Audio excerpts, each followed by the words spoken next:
जय श्री कृष्णा मित्रों, आप सभी का स्वागत है स्टोरीज नजर के इस अलौकिक और रहस्य से भरे प्रसंग में। मित्रों, क्या आप जानते हैं कि एक घोर पापी भी अनजाने में भगवान शिव का व्रत करके मोक्ष पा सकता है? और क्या आप ये भी जानते हैं कि किन परिस्थितियों में शिवलिंग पर जल अर्पित करना वर्जित माना गया है? आज की कथा न केवल आपकी श्रद्धा को गहराई देगी, बल्कि आपको जीवन का एक गूढ़ सत्य भी सिखाएगी।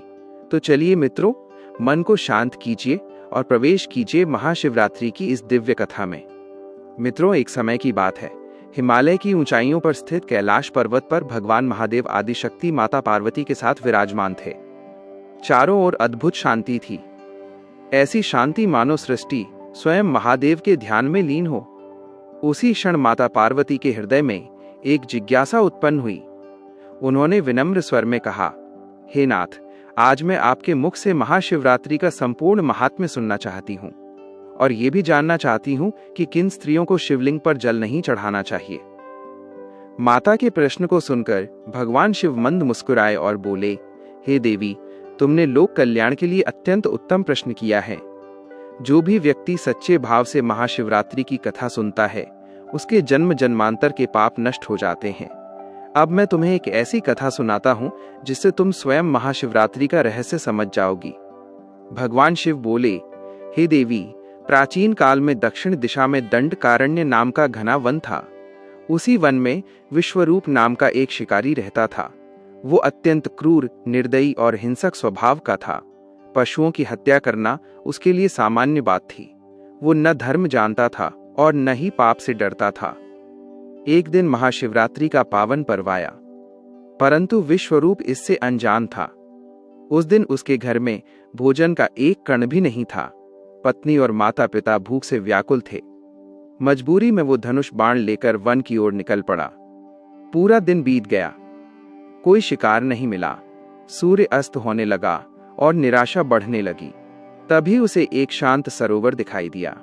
वो पास के बेल वृक्ष पर चढ़ गया और शिकार की प्रतीक्षा करने लगा। रात्रि के प्रथम पहर में एक हिरणी सरोवर पर आई। जैसे ही विश्वरूप ने बाण चलाया, उसके पात्र से जल और बेलपत्र नीचे गिर पड़े। नीचे एक प्राचीन शिवलिंग था। अनजाने में शिवलिंग का अभिषेक हो गया। पहला पहर पूर्ण हुआ और उसके पाप क्षीण होने लगे। इसी प्रकार दूसरे, तीसरे और चौथे पहर में बार बार जल और बेलपत्र गिरते हैं।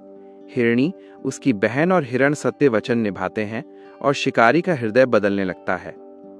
चारों पहर पूर्ण होते ही विश्वरूप के भीतर एक दिव्य चेतना जाग उठी। उसने सोचा, ये मृग तो पशु हैं, फिर भी सत्य और त्याग का पालन करते हैं, और मैं मनुष्य होकर भी केवल हिंसा में डूबा रहा। उसने धनुष बाण त्याग दिए और सभी मृगों को जीवन दान दे दिया। उसी क्षण आकाश में दिव्य प्रकाश फैला और भगवान शिव स्वयं प्रकट हुए। महादेव बोले, हे व्याध, तुमने अनजाने में महाशिवरात्रि का व्रत पूर्ण किया है। तुम पाप से मुक्त हो चुके हो। विश्वरूप चरणों में गिर पड़ा।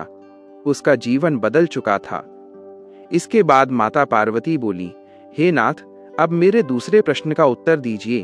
भगवान शिव बोले, हे देवी, रजस्वला अवस्था में अत्यंत अशुद्ध मन से और धर्म के नियमों का उल्लंघन करके शिवलिंग पर जल अर्पित नहीं करना चाहिए। पूजा से पहले शुद्धता और श्रद्धा अनिवार्य है। मित्रों, यही है महाशिवरात्रि की वो कथा जो हमें सिखाती है, भगवान भाव देखते हैं, अज्ञान में की गई भक्ति भी स्वीकार होती है और सत्य कभी व्यर्थ नहीं जाता। अगर आपको ये कथा मन को छू गई हो तो जय भोलेनाथ अवश्य लिखें। स्टोरीज नजर को लाइक, शेयर और सब्सक्राइब करना न भूलें। फिर मिलेंगे एक नई रहस्यमयी कथा के साथ। तब तक के लिए जय श्री कृष्णा।